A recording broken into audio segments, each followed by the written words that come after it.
اعوذ باللہ من الشیطان الرجیم بسم اللہ الرحمن الرحیم الحمد للہ رب العالمین الرحمن الرحیم مالک یوم الدین ایاک نعبد و ایاک نستعین اہدنا الصراط المستقیم صراط الذین انعمت علیہم غیر المغضوب علیہم ولا الضالین آمین، جس کا ترجمہ کچھ یوں ہے: پناہ مانگتا ہوں شیطان الرجیم سے، اللہ کے نام سے جو رحمان الرحیم ہے۔ تعریف اللہ ہی کے لیے ہے جو تمام کائنات کا رب ہے، رحمان اور رحیم ہے اور روز جزا کا مالک ہے۔ ہم تیری ہی عبادت کرتے ہیں اور تجھ ہی سے مدد مانگتے ہیں۔ ہمیں سیدھا راستہ دکھا، ان لوگوں کا راستہ جس پر تو نے انعام فرمایا، جو معتوب نہیں ہوئے، جو بھٹکے ہوئے نہیں۔ الحمدللہ رب العالمین، الصلاۃ والسلام علی رسولہ الکریم وعلی آلہ واصحابہ اجمعین، اما بعد۔ فاعوذ باللہ من الشیطان الرجیم بسم اللہ الرحمن الرحیم۔ شروع کرتی ہوں اللہ رب العالمین کے نام کے ساتھ جو بڑا مہربان اور رحم فرمانے والا ہے۔ محترم و معزز سامعین کرام، السلام علیکم ورحمۃ اللہ وبرکاتہ۔ ابھی آپ کے سامنے جو سورت پڑھی گئی وہ سورہ فاتحہ ہے۔ قرآن کی ابتدا میں اس سورت کو رکھا گیا ہے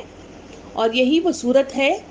جس کے نماز میں ہر رکعت میں پڑھنے کے لیے فرض قرار دیا گیا ہے، اور ہر شخص جو دائرہ اسلام میں داخل ہوتا ہے وہ دن میں 32 ٹائم اس سورہ کا اعادہ کرتا ہے، اس کو پڑھتا ہے اور اس کے ذریعے سے اللہ کے پاس کچھ مانگتا ہوا رخصت لیتا ہے۔ سامعین کرام، یہ سورت سورہ فاتحہ کے نام سے موسوم کی گئی ہے۔ یہ سورت حضور صلی اللہ علیہ وسلم کے نبوت کے ابتدائی دور میں نازل ہونے والی سورتوں میں سے ایک سورت ہے۔ اس سے پہلے کچھ سورتوں کا نزول ہوا، اس میں سورہ علق ہے، سورہ مدثر ہے، سورہ مزمل ہے۔ ان 3 سورتوں کا اس سے پہلے نزول ہو چکا تھا۔ اس کے بعد یہ سورہ حضور صلی اللہ علیہ وسلم پر نزول کیا گیا۔ اس سورہ کے مختلف ناموں سے اس کو یاد کیا جاتا ہے۔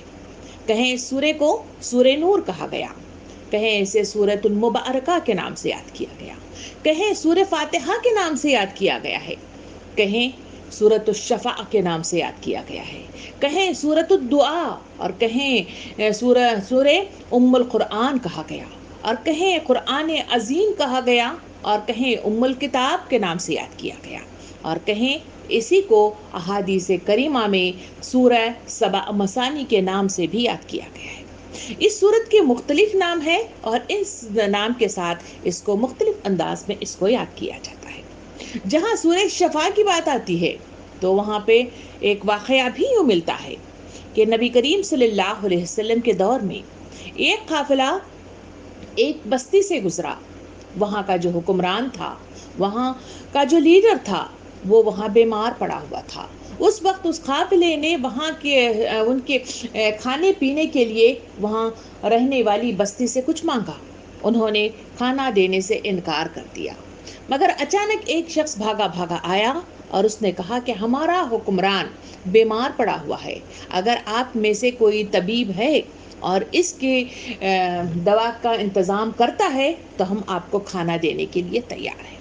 اس وقت اس میں موجود جو صحابی تھے، انہوں نے ایک نے کہا کہ میں اس کی دوا دینے کے لیے تیار ہوں۔ تو اس وقت انہیں لے جایا گیا اور وہاں جب وہ پہنچے تو انہوں نے اس حکمران کے پیٹ کے اوپر ہاتھ رکھا اور 7 مرتبہ سورہ فاتحہ کا ورد کیا اور اس پر پھونک ماری اور وہاں سے رخصت ہوئے۔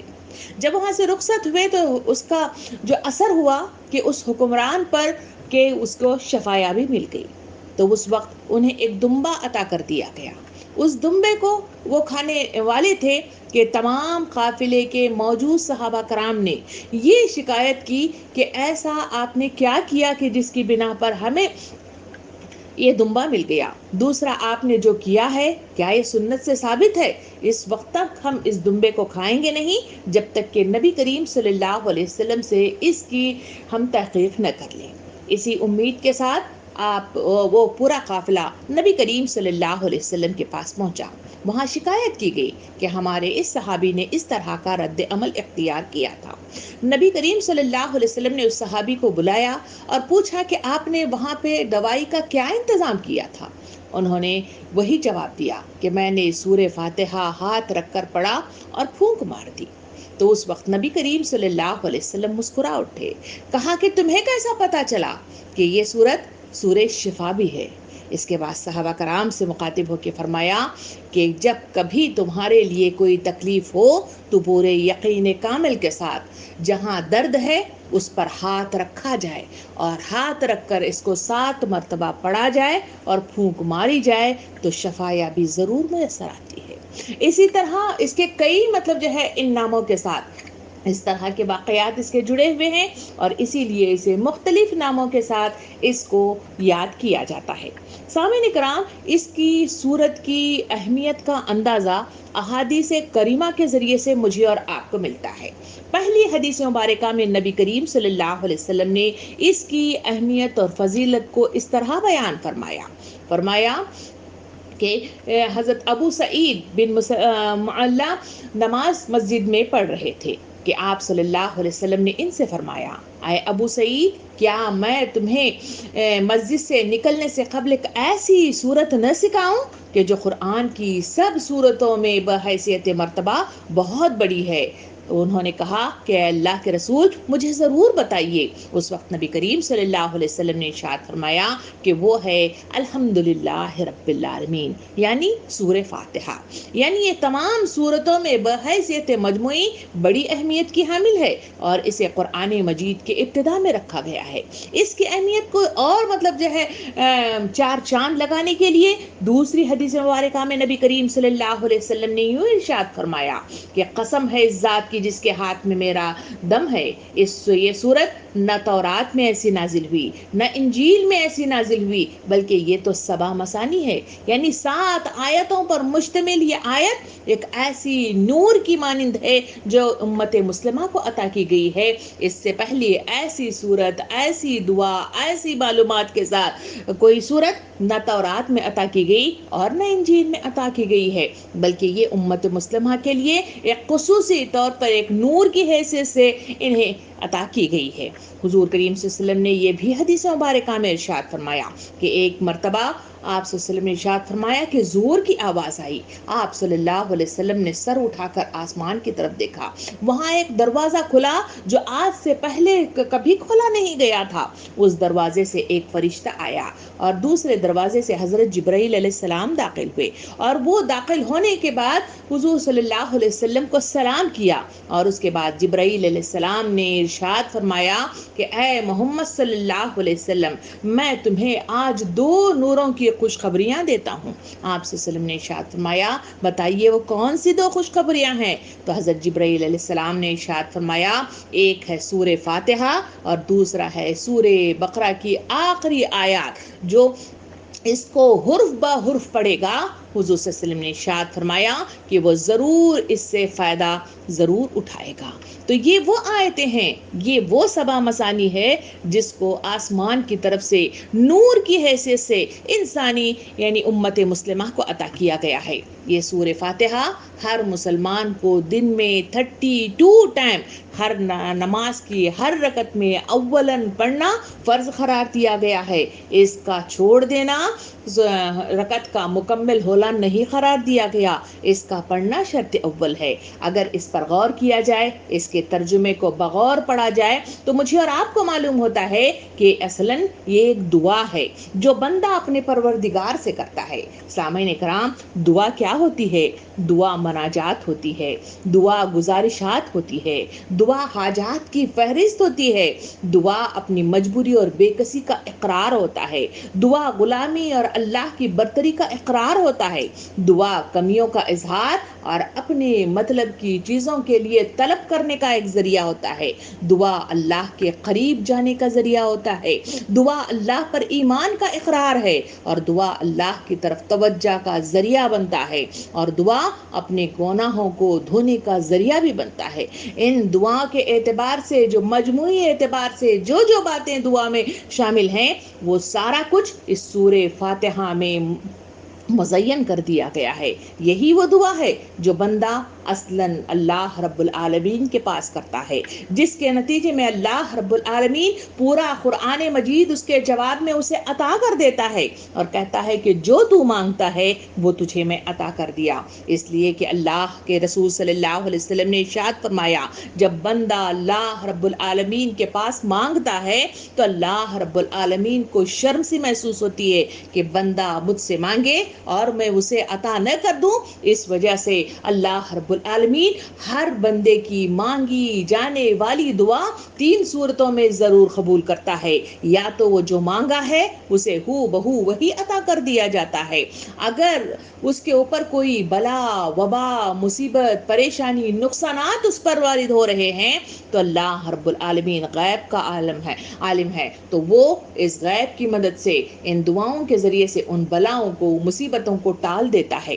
یا تیسری صورت میں جو دعا وہ انسان مانگتا ہے تو اللہ رب العالمین اسے اٹھا کر رکھتا ہے، اور اللہ کے پاس جب بندہ پہنچتا ہے اور جب نامہ اعمال میں کمیاں واقع ہونے لگتی ہیں تو یہی وہ دعائیں ہیں جو اٹھا کر رکھی جاتی ہیں، تو ان دعاؤں کو اس ترازو میں ڈال دیا جاتا ہے اور پلڑے کو بھاری کر دیا جاتا ہے اور اس کے ذریعے سے جنت النعیم میں داخل کر دیا جاتا ہے۔ حدیث شریف میں یوں بھی آیا ہے کہ بندہ جب میدان حشر میں پہنچے گا، اپنا نام اعمال پیش کرے گا تو اس وقت پلڑے میں کمی بیشی واقع ہونے لگے گی، ترازو ڈانوا ڈول ہوتا رہے گا۔ اس وقت اللہ رب العالمین فرشتوں کو اشارہ کرے گا، فرشتے بھاگے بھاگے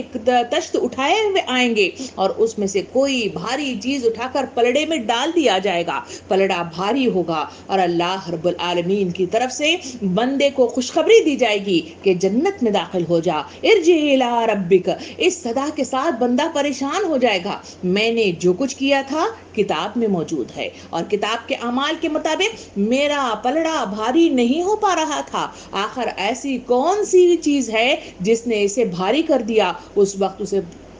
وہاں فرشتوں کو پوچھا جائے گا اور فرشتے اس وقت کہیں گے کہ اے بندے، تمہاری وہ دعائیں ہیں جو دنیا میں مانگا کرتے تھے اور اللہ رب العالمین اسے پوری کرنے کی بجائے اس کو اٹھا کر رکھا گیا تھا، اور آج وہی دعائیں تمہارے پلڑے کو بھاری کرنے میں استعمال کی گئی ہیں۔ اس وقت بھی بندے کی کیفیت نبی کریم صلی اللہ علیہ وسلم نے ارشاد فرمایا، وہاں بھی وہ لالچی بن جائے گا اور کہے گا کہ کاش دنیا میں میری کوئی دعا قبول ہی نہیں ہوتی اور ساری دعائیں یہاں پر ہی اٹھا کر رکھی جاتی اور ترازو کو اور بھاری کر دیا جاتا اور درجے میں اور اونچائی عطا کر دی جاتی۔ سامعین کرام، بہرحال دعا ایک جامع حیثیت رکھتی ہے اور بندہ جب مانگتا ہے تو اللہ کو شرم محسوس ہوتی ہے اور وہ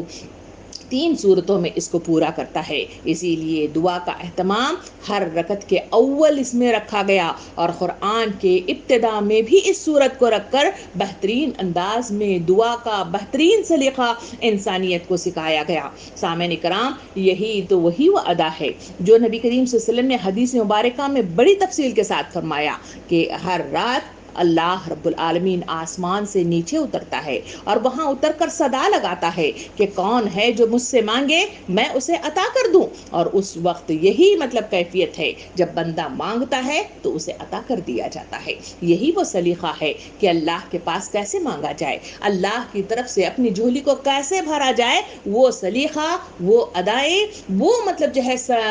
طریقہ کار ہمیں اس سورہ فاتحہ کے ذریعے سے انسانیت کو سکھایا گیا، امت مسلمہ کو خصوصی طور پر عطا کر دیا گیا اور ان کے لیے اس آداب سلیقہ سکھا کر انہیں بتایا گیا کہ اس دعاؤں کے ذریعے سے اللہ سے ربط قائم کرو، اس دعا کے ذریعے سے اس کا قرب تلاش کرو اور اللہ رب العالمین کے پاس اپنی جھولی کو بھرتے رہو اور اپنی ضروریات کی تکمیل کے ساتھ اس کے کلمے کو بلند کرنے کے لیے اٹھ کھڑے ہوتے رہو۔ یہی وہ طریقہ کار ہے جو اس سورہ فاتحہ کے ذریعے سے انسان کو بتایا گیا کہ تمہیں اسی کے ذریعے سے جنت النعیم کا سلیقہ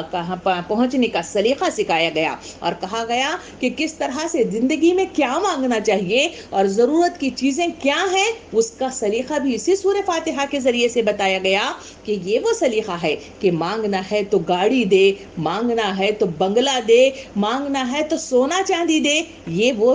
چیزیں نہیں ہیں جو انسان کو فائدہ دیتی ہیں۔ سورہ فاتحہ میں کہا گیا کہ چیزیں مانگنے والی چیزیں کون سی ہیں اور کون کون سی چیزیں اخروی اور دنیاوی اعتبار سے تمہارے لیے فائدہ مند ہیں، وہ بہترین چیزیں اس دعا کی شکل میں انسانوں کو عطا کی گئیں اور اس کو سلیقہ سکھایا گیا۔ سامعین کرام، یہ سورہ فاتحہ ایک دعا ہے جو بندہ اپنے رب سے کرتا ہے اور اس کے نتیجے میں اللہ رب العالمین قرآن مجید کو پوری کی پوری شکل میں اس کے سامنے عطا کرتا ہے کہ تم جو کچھ مانگ رہے ہو یہ قرآن مجید ہے، اس کے اندر وہ کسوٹی موجود ہے جس کو تھامو گے تو جنت النعیم کا راستہ آسان سے آسان ہوتا چلا جائے گا اور تم کامیابی کے دہانے پر پہنچو گے۔ سامعین کرام، دعا کی شکل میں اگر غور و فکر کیا جائے تو انسان دعا فطرتاً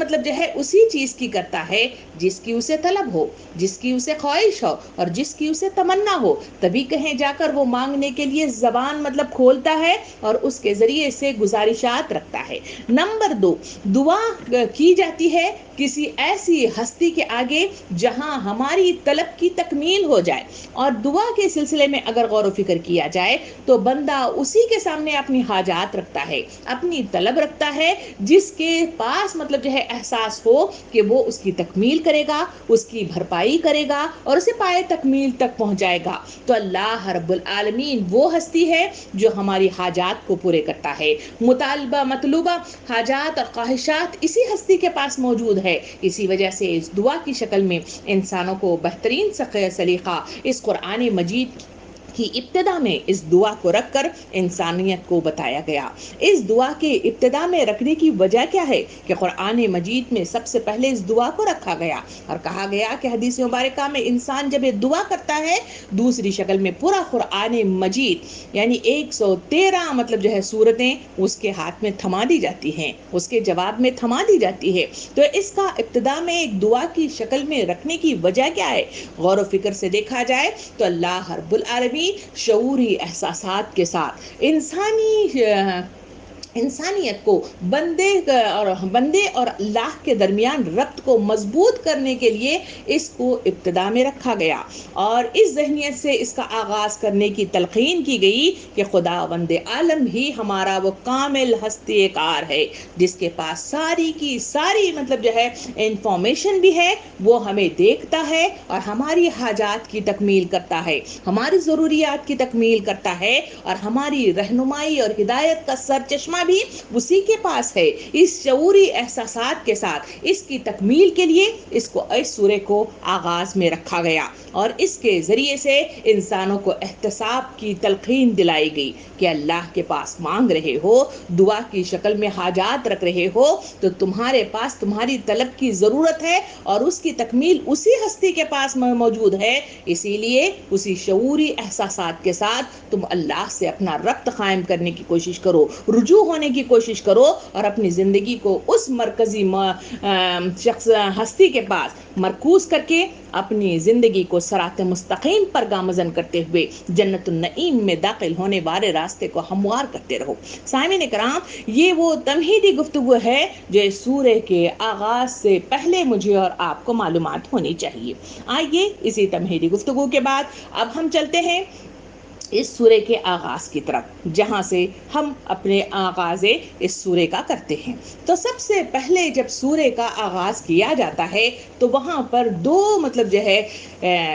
چیزیں ہیں جو میں اور آپ پڑھتے ہیں۔ سب سے پہلے سورے کا آغاز اعوذ باللہ من الشیطان الرجیم، دوسری آیت بسم اللہ الرحمن الرحیم کے ساتھ ہم اس کا آغاز کرتے ہیں۔ کبھی آپ نے شعوری احساسات کے ساتھ ان دو جو دعائی شکل میں اور آپ پڑھتے ہیں، کیا اس پر میں نے اور آپ نے کبھی غور کیا ہے؟ اگر کیا ہے تو الحمدللہ، اگر نہیں کیا ہے تو آئیے اس پر کچھ دیر کے لیے ٹھہر کر میں اور آپ گفتگو کریں کہ یہ جو سٹارٹنگ میں اور آپ جو پڑھتے ہیں وہ ہے اعوذ باللہ من الشیطان الرجیم، اے اللہ میں پناہ مانگتا ہوں شیطان الرجیم سے۔ اس کا آغاز کس طرح سے ہونا چاہیے اور کیوں پڑھنا چاہیے اور اس کی نبی کریم صلی اللہ علیہ وسلم نے اور قرآن مجید میں اس کی کیا اہمیت ہمارے سامنے اور آپ کے سامنے آتی ہے؟ یہ جو جملہ ہے، یہ جو دعا ہے جسے تعوذ کے نام سے قرآن مجید اور احادیث کریمہ میں اس کو یاد کیا گیا ہے۔ اس تعوذ کے سلسلے میں قرآن مجید سورہ نحل آیت نمبر 99 میں اللہ رب العالمین نے یوں ارشاد فرمایا ہے، فَإِذْ قَرَأْتُ الْقُرْآنَ فَاسْتَعِذْ بِاللَّهِ مِنَ الشَّيْطَانِ الرَّجِيمِ، جس کا ترجمہ یوں بیان کیا گیا کہ پھر جب تم قرآن پڑھنے لگو تو شیطان الرجیم سے خدا کی پناہ مانگ لیا کرو۔ قرآن مجید میں واضح طور پر مطلب جو ہے بتا دیا گیا کہ تعوذ کا التزام ہوتے رہنا چاہیے، اس لیے کہ شیطان ہمارا ازلی اور کھلا دشمن ہے۔ اس نے اللہ رب العالمین سے وعدہ اور مہلت مطلب جو ہے لے لی ہوئی ہے کہ کیونکہ وہ مردود ہے، اس نے انکار کیا تھا، اس نے نافرمانی کی تھی، اور اسی بنا پر انسان کے ساتھ شیطان بھی اس دنیا میں اترا۔ اس نے اللہ کے ساتھ مہلت مانگی ہے کہ اے اللہ مجھے مہلت دے دے کہ میں انسانوں کو بہکاؤں گا، آگے سے پیچھے سے دائیں سے بائیں سے اوپر سے نیچے سے، حتیٰ کہ خون کی رگوں میں سراعت کروں گا اور شیطان اور انسانوں کو بہکاؤں گا، انہیں پرفریب جال میں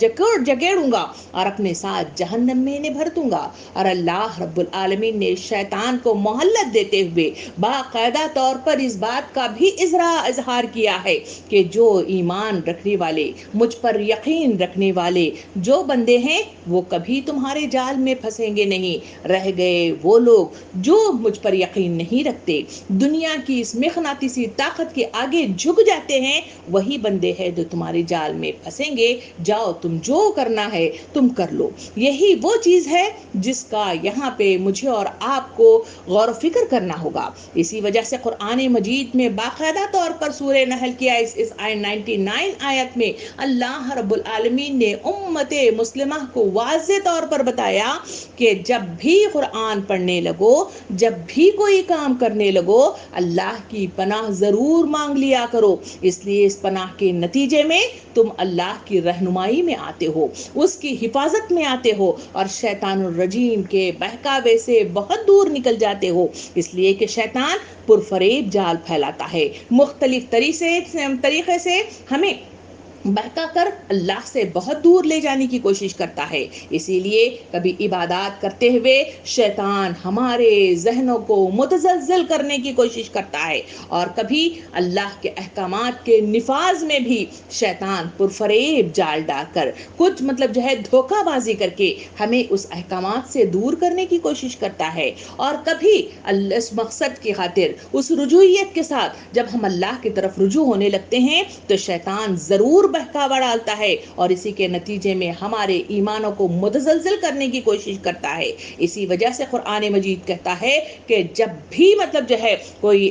کام کرنے لگو تو تعوذ ضرور پڑھ لیا کرو، اس لیے کہ اس سے شیطان سے چھٹکارا حاصل ہوگا اور اس کے فریب سے دور نکل پڑیں گے اور اللہ کی حفاظت میں آئیں گے۔ اسی وجہ سے نبی کریم صلی اللہ علیہ وسلم نے اپنی حدیث مبارکہ میں یوں ارشاد فرمایا، تم میں سے کسی کے پاس شیطان آتا ہے اور تمہارے دل میں پہلے تو یہ سوال پیدا کرتا ہے کہ فلاں چیز کس نے پیدا کی ہے، فلاں چیز کس نے پیدا کی ہے، اور آخر میں بات یہاں تک پہنچاتا ہے کہ خود تمہارے رب کو کس نے پیدا کیا ہے۔ جب کسی شخص کو ایسا وسوسہ آئے یا ڈالا جائے تو اللہ سے پناہ مانگنی چاہیے۔ یعنی واضح طور پہ فرمایا گیا کہ قرآن مجید کی آیت میں کہا گیا کہ جب بھی کوئی کام کی ابتدا کرو تو تعوذ ضرور پڑھ لیا کرو۔ یہ تعوذ تمہیں اللہ کی حفاظت دیتا ہے، اللہ کی رہنمائی دیتا ہے اور اللہ کی پناہ عطا کر دیتا ہے۔ حدیث مبارکہ میں فرمایا گیا کہ تعوذ اس لیے پڑھو اس لیے کہ شیطان مختلف طریقے سے تمہارے ایمانوں پر حملہ کرے گا اور اس ایمان میں مطلب جو ہے تزلزل پیدا کرے گا، اوپر نیچے ڈانوا ڈول کرے گا، اور اسی کے نتیجے میں تم اللہ سے بہت دور آ جاؤ گے۔ اس لیے جب کبھی بھی اگر بھلاوے کی شکل میں تعوذ نہ پڑھا گیا ہو اور کہیں مطلب جو ہے شیطان تمہیں وسوسہ ڈال رہا ہو تو فوراً تعوذ پڑھنا چاہیے۔ اس تعوذ کی اہمیت اور فضیلت کو اس حدیث کریمہ کے ذریعے سے میرے اور آپ کے سامنے وضاحت کے ساتھ بیان کیا گیا۔ یہی قرآن مجید سورہ فصلت آیت نمبر 36 میں اللہ رب العالمین یوں ارشاد فرماتا ہے، وَإِمَّا يَنزَغَنَّكَ من الشیطان نزغ فاستعذ باللہ انہ هو السمیع العلیم. اللہ تعالیٰ ارشاد فرماتا ہے اور اگر تم شیطان کی طرف سے کوئی اکساہٹ محسوس کرو تو اللہ کی پناہ مانگ لیا کرو، یہ سب کچھ سنتا اور جانتا ہے. یہی وہ چیز ہے، اسی کی وجہ سے قرآن مجید کی ابتدا جب بھی سورت کو کھول کر جب پڑھنے لگ جاتے ہیں تو سنت رسول کے مطابق جو تاکید کی گئی ہے کہ تعوذ کا پڑھنا شرط اول ہے، اور کہا گیا کہ اگر اس کے ساتھ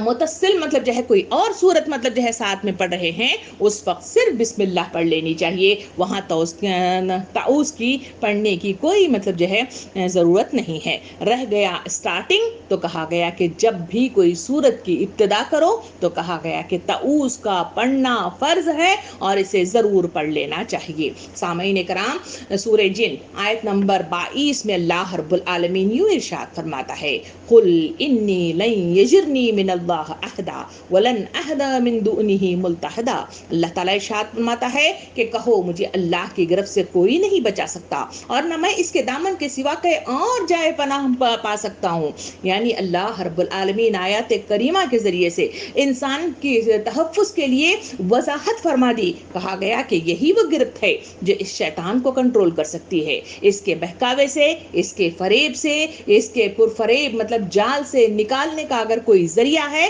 تو وہ اللہ کی پناہ ہے، اور اس دعا کے ذریعے سے ہی اللہ کی پناہ کا دروازہ کھلتا ہے اور اللہ کی پناہ میں وہ آتے ہیں. حدیث شریف میں نبی کریم صلی اللہ علیہ وسلم نے ارشاد فرمایا کہ تمہارے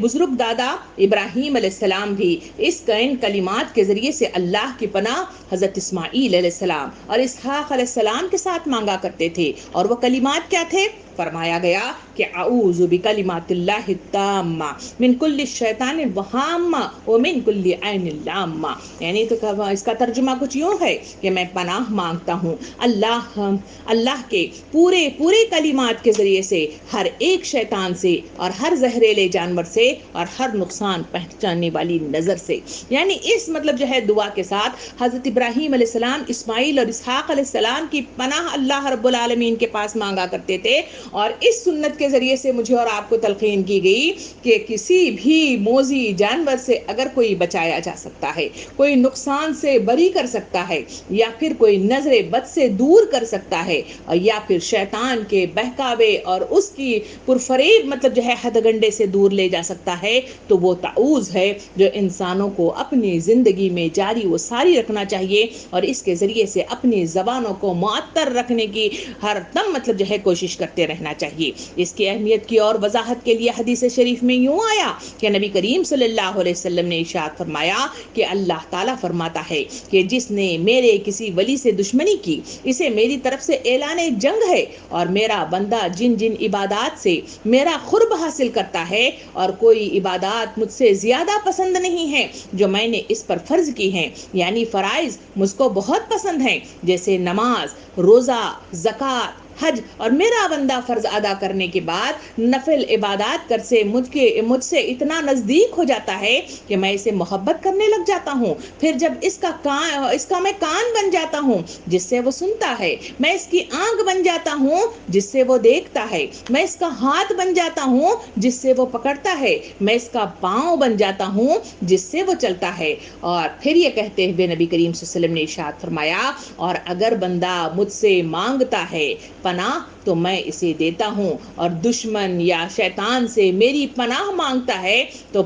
میں اسے محفوظ کر لیتا ہوں. سامعین کرام، اس حدیث مبارکہ کے ذریعے سے مجھے اور آپ کو بتایا گیا کہ تعوذ کی اہمیت کیا ہے. اس تعوذ کے ذریعے سے آدمی کتنے بڑے بڑے جالوں سے بچ سکتا ہے، شیطان ہی سے نہیں بلکہ موذی جانوروں سے، بلاؤں سے، پریشانیوں سے وہ اللہ کی حفاظت میں آتا ہے. اور اس حفاظت کا ذریعہ مجھے اور آپ کو تلاش کرتے رہنا چاہیے. مگر امت مسلمہ کی ہم افسوس کے ساتھ یہ کہنا پڑتا ہے کہ طاؤس کی اتنی اہمیت ہے مگر اس کے باوجود میرے اور آپ کی زبانیں اس سے معطر نہیں ہیں، اس سے مطلب جو ہے رچی بسی ہوئی نہیں ہے، بلکہ جہاں کہیں مطلب مصیبت پڑے تو ہم مختلف دوسرے دنیاوی کلمات تو ادا کر لیں گے، مختلف ہائے بائے ضرور کر لیں گے، مگر جو ہستی مجھے اور آپ کو حفاظت دیتی ہے، میری اور آپ کو محفوظ رکھتی ہے، ان کلمات کے ذریعے سے اس ہستی کے دامن خیر میں مطلب جو ہے جگہ پانے کا راستہ میں اور آپ تلاش نہیں کرتے۔ جو لوگ اس طرح کا رویہ اختیار کرتے ہیں، منہ موڑتے ہیں، بھول جاتے ہیں، شرم سی محسوس کرتے ہیں، یا پھر مطلب جو ہے نافرمانی کرتے ہیں، تو اللہ رب العالمین کے رسول صلی اللہ علیہ وسلم نے اس کے تعلق سے بھی حدیث مبارکہ میں وضاحت کے ساتھ ہمارے سامنے ارشاد فرمایا ہے۔ آئیے اس حدیث مبارکہ کو جو منہ موڑنے والے، جو بھول جانے والے، جو شرمانے والے لوگ ہوتے ہیں، ان کا رد عمل کے نتیجے میں اللہ رب العالمین ان کے ساتھ کیا رویہ اختیار کرتا ہے، یہ بھی تو جاننے کی کوشش کریں۔ حضور کریم صلی اللہ علیہ وسلم ایک بار مسجد میں تشریف فرماتے، کہا گیا کہ جب حضور صلی اللہ علیہ وسلم کے پاس بے شمار افراد صحابہ کرام ارد گرد بیٹھے ہوئے تھے، اچانک 3 آدمی مسجد میں داخل ہوئے۔ جب وہ داخل ہوئے تو ان میں سے ایک شخص تھا جو نبی کریم صلی اللہ علیہ وسلم کے قریب پہنچ گیا اور وہاں پر کھڑے ہو کر جگہ بنائی تو پھر وہاں پر وہ بیٹھ گیا۔ دوسرا شخص بھی مطلب جو ہے داخل ہوا اور اس نے وہاں جگہ بنانے کے لیے کوششیں کرتا رہا، پھر مطلب ادھر ادھر دیکھتا رہا، پھر اس کو بھی جگہ مل گئی، وہ دوسری جگہ پر جا کر بیٹھ گیا، مگر تیسرا شخص آیا، وہ پیچھے کھڑا رہا، اس نے ادھر ادھر دیکھتا رہا مگر پھر منہ موڑ کر وہاں سے چلا گیا۔ نبی کریم صلی اللہ علیہ وسلم صحابہ کرام سے گفتگو کر رہے تھے، اسی درمیان میں نبی کریم صلی اللہ علیہ وسلم مخاطب ہو کے فرمایا کہ کیا میں تمہیں 3 آدمیوں کے بارے میں نہ بتاؤں؟ تو صحابہ کرام نے کہا اللہ کے رسول صلی اللہ علیہ وسلم ضرور بتائیے۔ اس وقت نبی کریم صلی اللہ علیہ وسلم نے ارشاد فرمایا کہ سنو، ایک مطلب جو ہے ان میں سے ایک شخص تھا جس نے اللہ کی پناہ مانگی، تو پھر اللہ رب العالمین نے پناہ دی اور اسے اس محفل میں جگہ عطا فرمائی۔ ایک دوسرا شخص تھا جس کو شرم سی محسوس ہوئی اور وہ پریشان حال سا مطلب کھڑا رہا، اس پر بھی اللہ رب العالمین نے اسے جگہ تو ضرور دی، مگر اللہ رب العالمین بھی اس سے منہ موڑ گیا کیونکہ وہ بھی شرما رہا تھا، اور اللہ رب العالمین نے بھی شرما کر اس سے اپنا منہ موڑ لیا۔ رہ گیا تیسرا شخص، فرمایا کہ وہ شخص نے وہاں پر آ کر وہاں پر اپنا منہ موڑا، اس نے اللہ کی پناہ نہیں مانگی، تو اللہ رب العالمین نے بھی اپنا نظر عنایت اس سے گھما لیا اور منہ موڑ لیا۔ سامعین کرام، اس واقع حدیث کے ذریعے سے مجھے اور آپ کو بتایا گیا کہ جب بھی کسی چیز کی ضرورت اور اللہ کی حفاظت کی ضرورت آ جائے، وہاں طاؤس کا پڑھنا انسانیت کو اللہ کے قریب کر دیتا ہے، اس کی پناہ میں داخل ہو جاتا ہے، اور اگر بھلاوے کے نتیجے میں اللہ کو بھول جاتے ہیں، طاؤس پڑھ کر پناہ میں آنے سے مطلب جو ہے ہم دوری اختیار کرتے ہیں، تو اللہ رب العالمین بھی دوری اختیار کرتا ہے۔ میں اور آپ کہتے ہیں کہ اللہ رب العالمین مجھے اور آپ کو دیکھتا کیوں نہیں ہے، ہماری ضروریات کو پورا کرتا کیوں نہیں ہے، ہماری حاجات کو سنتا کیوں نہیں ہے؟ طاؤس کے ذریعے سے اس کی پناہ میں آئیں، اس کے قریب جائیں، اس کے دامن خیر سے مطلب جو ہے پناہ میں جا کر مانگنے کی کوشش کریں۔ یہی وہ ذریعہ ہے، یہی وہ طریقہ کار ہے جس کے ذریعے سے بندہ بہت کچھ حاصل کرتا ہے، اللہ کی نظر عنایت بھی، ہدایت بھی، اور پھر مطلب جو ہے رجوع اللہ کے نتیجے میں صراط مستقیم کا راستہ بھی ہموار کرنے والی پناہ بھی میسر آ جاتی ہے۔ اس کا التہام مجھے اور آپ کو کرنا چاہیے۔ صحابہ کرام کا جو رویہ مجھے اور آپ کو سیرت سے ملتا ہے وہ یہ ہے کہ صحابہ کرام ہمیشہ طاؤس کے ذریعے سے اپنے آپ کو معطر رکھا کرتے تھے، اور طاؤس اپنا معمول انہوں نے بنا لیا تھا۔ ہمیشہ اپنے آپ کو اللہ کی پناہ میں رکھنے کا تصور ان کے دماغوں میں بھی رہتا، اور اپنی زبان سے بھی ہمیشہ طاؤس کے ذریعے سے اللہ کی پناہ مانگا کیا کرتے تھے۔ اسی کے لیے کہا گیا کہ وقت کے رسول صلی اللہ علیہ وسلم نے امت مسلمہ کو جو تلقین کی ہے، وہ کہا گیا کہ زندگی کے ہر شعبے، ہر مقام پر طاؤس کا التہام کیا جائے اور اس کی تلقین کی گئی، اسے سکھایا گیا، اس کو پڑھا بتایا گیا اور کہا گیا کہ اس کا التحام کرتے رہو اور اس کے ذریعے سے اللہ کی پناہ ضرور مانگ لیا کرو. نماز میں جب مطلب سورہ کا آغاز ہو وہاں پر کہا گیا کہ تم تعوذ کے ساتھ ہی اس کا آغاز کیا کرو. قرآن مجید کی ابتدا کے لیے رکھا گیا، کہا گیا کہ تعوذ شرط اول ہے، تعوذ کے ذریعے سے ہی اس کا آغاز کرو. پھر اگر کہا دیکھا جائے تو جہاں انسان کی فطرتاً مطلب جو ہے غصہ کرنے والی کیفیت ہے، جب انسان غصہ آور ہوتا ہے اور اپنے ٹینس میں کافی مطلب جو ہے ہائیز پہ پہنچ جاتا ہے، تو اس وقت بھی اسے قابو کرنے والی کوئی چیز ہے تو وہ تعوذ ہے، جس کے ذریعے سے بندہ اپنے غصے کو کنٹرول کر سکتا ہے. پھر کہا گیا کہ باتھ روم میں داخل ہو جائے، اس تعوذ کا اہتمام کرنے کی تلقین کی گئی. اور عورت سے جمع کر رہے ہیں اس وقت بھی مطلب جو ہے تعوذ پڑھنے کی تلقین کی گئی ہے. زندگی کے ہر معاملے میں جہاں کہیں مطلب جو ہے کوئی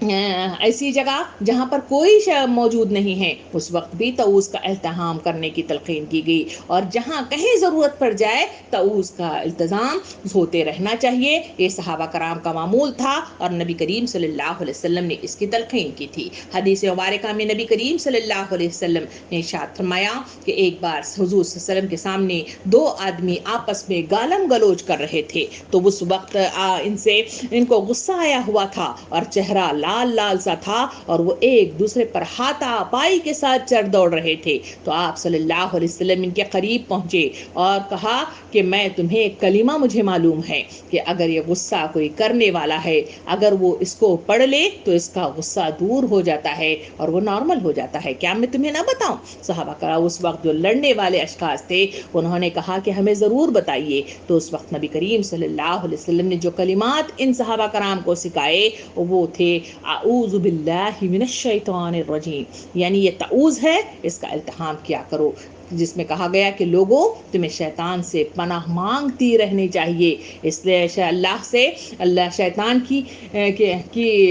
شرارتوں سے، اس کی چالوں سے ہمیشہ اللہ کی پناہ میں آنا شرط اول ہے. یہاں تک کہ حضور صلی اللہ علیہ وسلم نے تلقین فرمائی کہ اگر خواب میں بھی کوئی برا خواب آئے اور آدمی وہاں پہ ڈر جائے تو کہا گیا کہ فوراً جاگتے ہی اٹھ کر بیٹھ جاؤ، اپنے الٹے ہاتھ کی طرف سر کر کے تھوکو اور پھر تعوذ پڑھ لیا کرو، اس سے اللہ کی پناہ مل جاتی ہے. تو ان تمام کو اگر ایک جگہ جمع کیا جائے تعوذ کی بڑی اہمیت ہے، اور اس تعوذ کے ذریعے سے آدمی اللہ کی پناہ حاصل کرتا ہے اور اس کے ذریعے سے صراط مستقیم کا راستہ آسان سے آسان ہوتا ہوا چلا جاتا ہے. سامعین کرام، یہ تھی وہ تعوذ کی اہمیت اور فضیلت جو ہمیں احادیث اور آیات کے ذریعے سے معلومات ملتی ہیں. رہ گئی اب دوسری حصے کی طرف چلتے ہیں جہاں پر سورت کا آغاز کیا جاتا ہے. کسی بھی سورت کے آغاز میں اس مطلب جو ہے آیت کو رکھا گیا ہے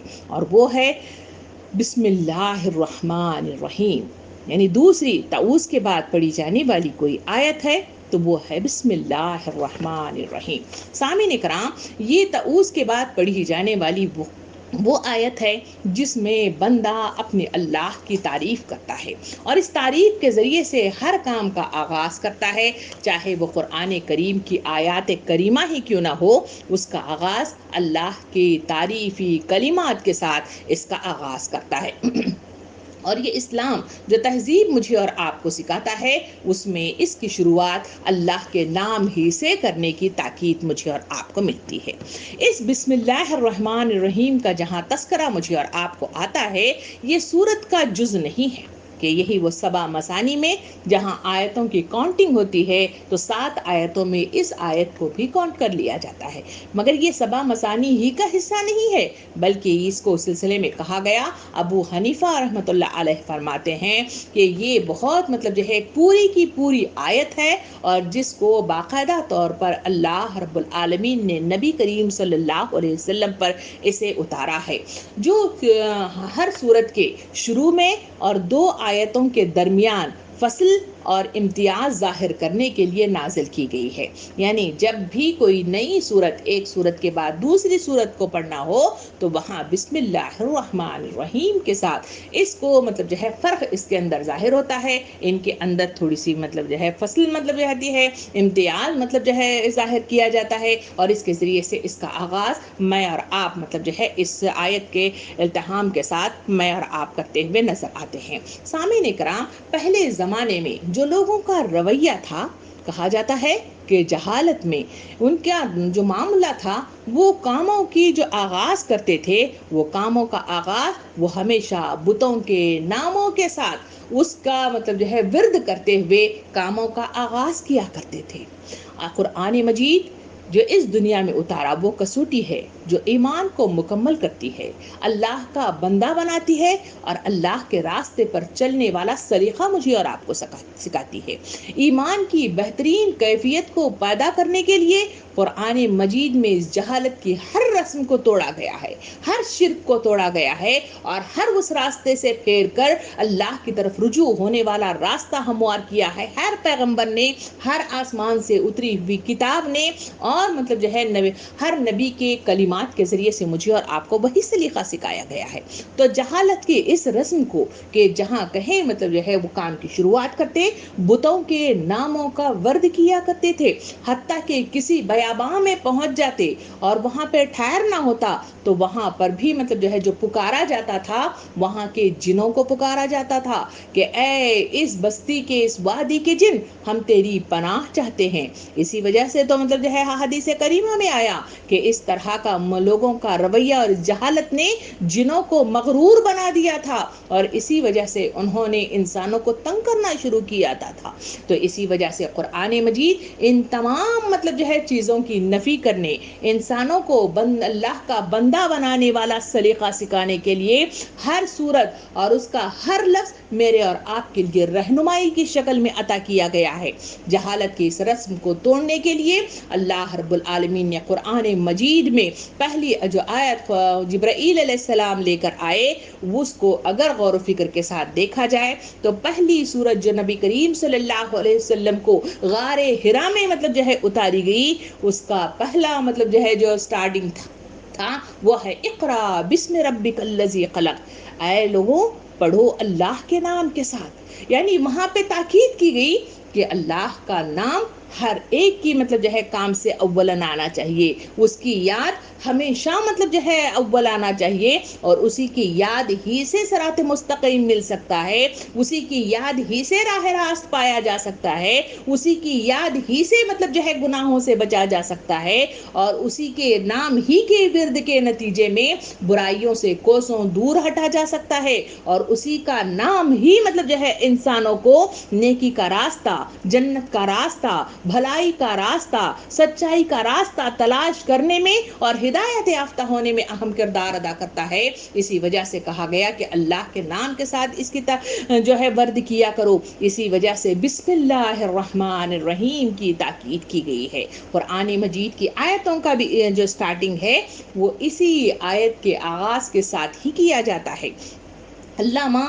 سیوطی رحمۃ اللہ علیہ نے یوں ارشاد فرمایا کہ قرآن کے سوا دوسری تمام آسمانی کتابیں بھی جو دنیا میں اتاری گئی ہیں وہ بسم اللہ کی شروع ہی سے اس کا آغاز ہوا ہے. یعنی دنیا میں جتنی کتابیں بھی اتری اس کتابوں کا آغاز بسم اللہ سے ہوا تھا. تو اس سے مجھے اور آپ کو معلوم ہوتا ہے کہ ہر کام کی ابتدا اللہ کے نام کے ساتھ، اس بابرکت ہستی کے نام، اس مطلب جو ہے ساری آخائی کے نام مجھے اور آپ کو مطلب جو ہے یاد کرتے ہوئے اپنے کام کا آغاز کرتے رہنا چاہیے. علماء کرام اس سلسلے میں کہتے ہیں کہ بسم اللہ الرحمن الرحیم قرآن اور امت مسلمہ کی خصوصیات میں سے ایک ہے، انہیں خصوصی طور پر عطا کی گئی ہے. اور اس آیت کے نزول میں اس سے پہلے نبی کریم صلی اللہ علیہ وسلم جب بھی کام کا آغاز کرتے تھے کہا جاتا ہے کہ وہ مطلب جو ہے جو کلمات ادا کرتے تھے وہ ہے بسمک اللہم، یہ کہہ کر کام کا آغاز کرتے،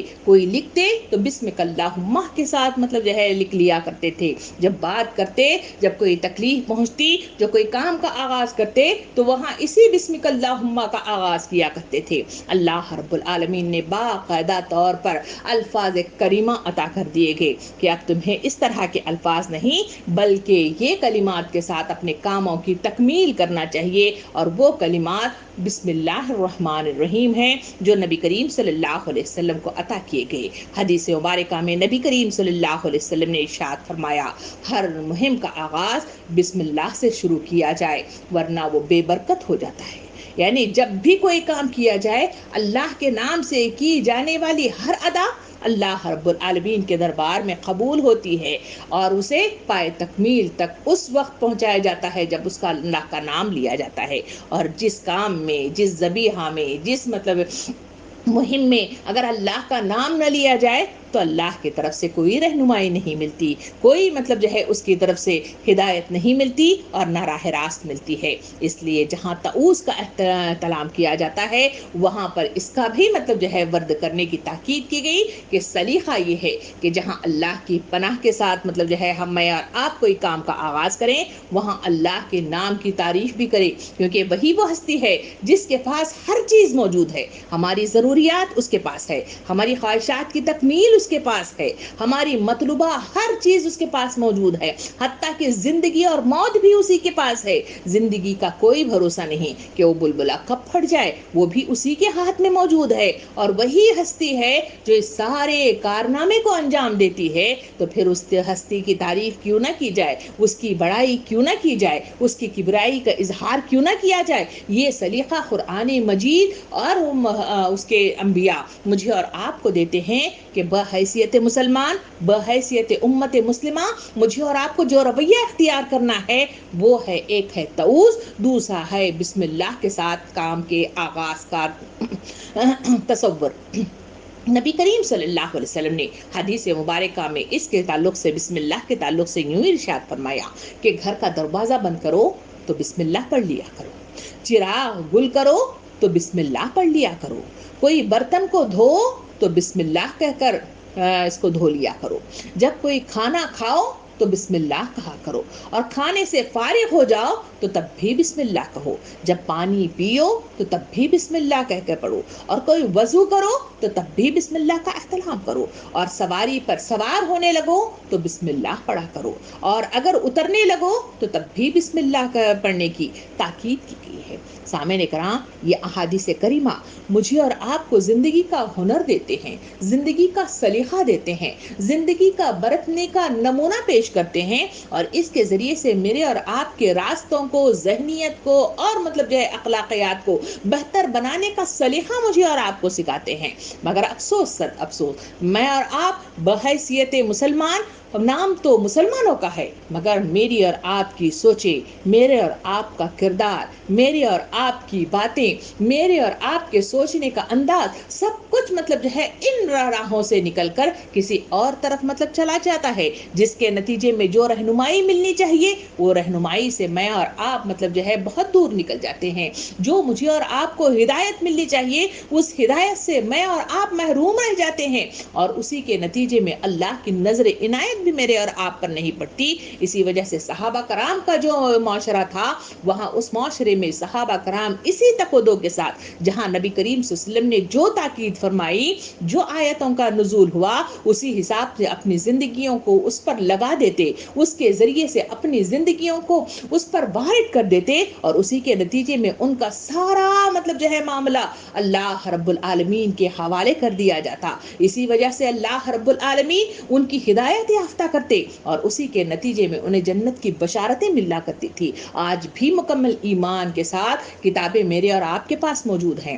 قرآن مجید میرے اور آپ کے پاس کامل مطلب جو ہے صورتوں کے ساتھ میرے اور آپ کے پاس موجود ہے. ہدایت کریمہ، احادیث کریمہ کے ذریعے سے میرے اور آپ کے سامنے موجود ہے، مگر اس کے باوجود میرے اور آپ کی مطلب جو ہے وہ رویہ نہیں ہوتا جو صحابہ کرام کا سا رویہ ہوتا ہے. میرے اور آپ کی ایمانوں کی کیفیت وہ نہیں ہوتی جو صحابہ کرام کے ایمانوں کا رویہ اور طریقہ کار ہوا کرتا تھا۔ اس کی وجہ کیا؟ اس لیے کہ ہم شعوری احساسات کے ساتھ اس کی ادائیگی نہیں کرتے، اس شعور کے ساتھ ہم اس کو اپنے دامت رحمت میں مطلب سمیٹ لینے کی کوشش نہیں کرتے، اور اللہ کی طلب کی خاطر، وہاں اس کی ہدایت کی خاطر اپنی زندگیوں کو اس کی پناہ میں دینے کی کوشش نہیں کرتے۔ اس وجہ سے ہم بہت دور اللہ سے دور ہوتے ہوئے نظر جاتے ہیں۔ سامعین کرام، جہاں یہ بسم اللہ الرحمن الرحیم کا جہاں تذکرہ کیا جاتا ہے، لفظ بسم اللہ پر آپ کبھی غور کر کے دیکھیں۔ اس بسم اللہ میں 3 الفاظ مطلب جو ہے مجھے اور آپ کو نظر آتے ہیں۔ ایک ہے با، دوسرا ہے اسم،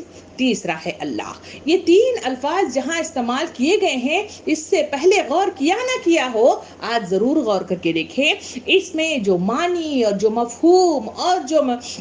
اللہ کی طرف سے جو مغز اس میں رکھا گیا ہے، وہ اس کو حق اگر ہم صحیح معنوں میں سمجھیں تو میری اور آپ کی زندگیوں کی نئیاں بدل کر رکھ دے۔ اس 3 الفاظ کو ذرا غور کر کے دیکھیں۔ اس میں جہاں پہلا لفظ آتا ہے با، اس کا مطلب ہے کسی چیز سے متصل ہونا، یعنی جڑ جانا، یا پھر کسی سے مدد مانگ لینا، یا پھر تبرک، یا پھر اللہ کسی یا برکت حاصل کرنا۔ یعنی ان موضوع کو آپ جمع کر کے دیکھیں کہ متصل یعنی جڑ جانا، مدد لینا، تبرک حاصل کرنا یا برکات حاصل کرنا صرف با میں محفوظ ہے۔ نمبر دوسرا ہے اسم، اسم کہتے ہیں نام کو، اور تیسرا ہے اللہ، یعنی وہ اللہ جس کی تعریف کے گن مطلب جو ہے ابھی ہم آیات کریمہ کے اس شروعات میں کر رہے ہیں کہ وہ اللہ وہ ہستی ہے جو تمام مطلب جو ہے شرک سے دور ہے، اس کا کوئی مطلب ساجی نہیں ہے، جس کا کوئی ہمنوا نہیں ہے۔ وہ ایک ہی ایک ہستی ہے جو اس دنیا کو اس نے بنایا ہے، اور اس کے ہاتھ میں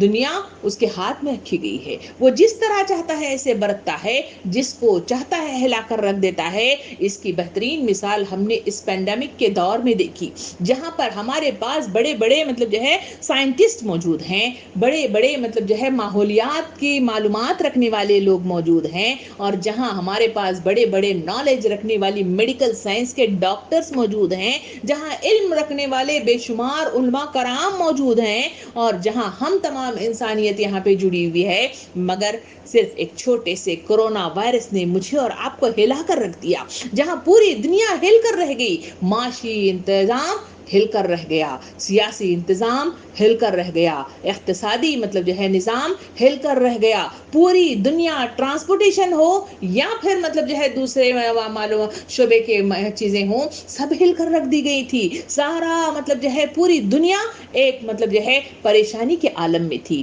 یہ ہے وہ اللہ، یہ ہے وہ ہستی جو ہماری دعاؤں کو سنتا ہے، جس کے پاس ہماری ضروریات موجود ہیں۔ وہی ہے جو کہہ دے کہ کن اور ہو جائے فیکون، جو اپنی اکتائیت میں ایک ہے اور وہ جو اپنی حاکمیت آپ رکھتا ہے، وہی صفات کامل کے ساتھ مطلب جو ہے لوگوں پر اپنی حکومت کر رہا ہے۔ تو ایسی ہستی کے آگے اس کی تعریف کے گن گانا، اس کی کبریائی کا اظہار کرنا اور اس کی دامن رحمت میں پناہ لینے کے لیے دوڑنا، ایک مطلب جو ہے بحیثیت انسان جو کمزور اور مجبور ہے، اس کا فرض بنتا ہے۔ اسی کے لیے اس بسم اللہ الرحمن، بسم اللہ کے مطلب جو ہے ورڈ میں ان اگر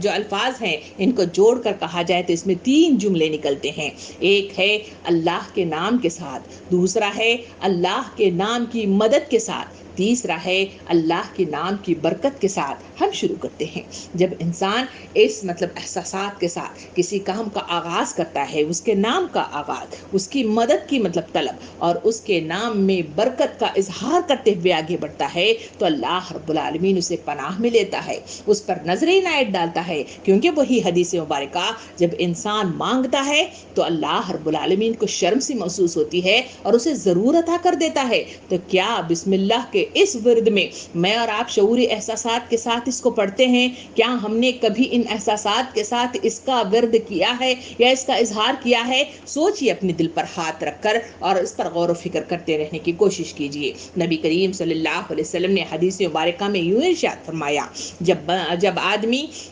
گھر میں داخل ہو اور داخل ہوتے وقت، کھانا کھاتے وقت بسم اللہ کا ذکر کرے تو شیطان اپنے چیلوں سے کہتا ہے کہ یہاں تمہارے لیے رات گزارنے کی جگہ نہیں ہے اور نہ رات کا کھانا تمہارے لیے موجود ہے۔ اور جب بندہ بھول کر اللہ کا ذکر کیے بغیر گھر میں داخل ہوتا ہے تو شیطان اپنے چیلوں سے کہتا ہے کہ سنو، اب تمہارے پاس اس رات گزارنے کے لیے جگہ تمہیں مل گئی ہے۔ اور جب بندہ کھاتے وقت اللہ کا نام کا ذکر نہیں کرتا تو